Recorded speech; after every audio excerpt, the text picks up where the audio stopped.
James Mandel was a young man. He was 17 years old and was soon about to leave his parents' house to start an independent life. One day, his uncle Bill died of lung cancer and left his grocery store to James in his will. At first, James couldn't take care of the store, so he gave it to his cousin Gabriel. After James grew older, he became the owner of the store again.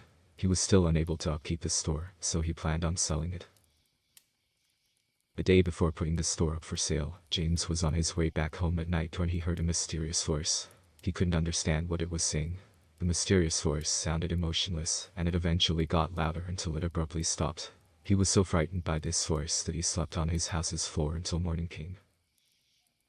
He woke up in his bed and reassured himself it was all a dream. The mysterious voice then started speaking to him.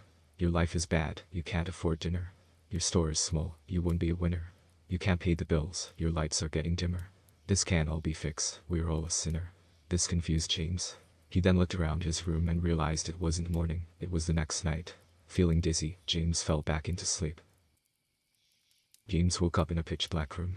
He looked at the end of his bed and saw a human-like figure. This figure was the one who was talking to James. James wanted to scream, but he couldn't open his mouth. He couldn't move either.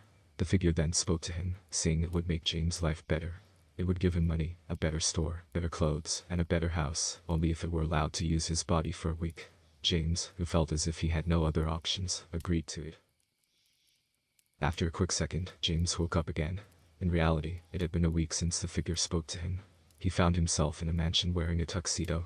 He looked around and saw the mysterious figure once again. Its arms and legs had stitches, and its head had a mouth-shaped stitch with no eyes. The figure revealed to James that their name was Stitch and that their appearance helped them get a better life. James then went out to his grocery store and saw a group of police cars in front of it. He ran to the nearest newspaper box and saw a newspaper saying 7 people killed in local Mandel's groceries in the headline. Next to it was a photo of James running away from the store while holding a knife. The James in the picture also had stitches on their mouth. James looked back at the store and saw 2 policemen running to him.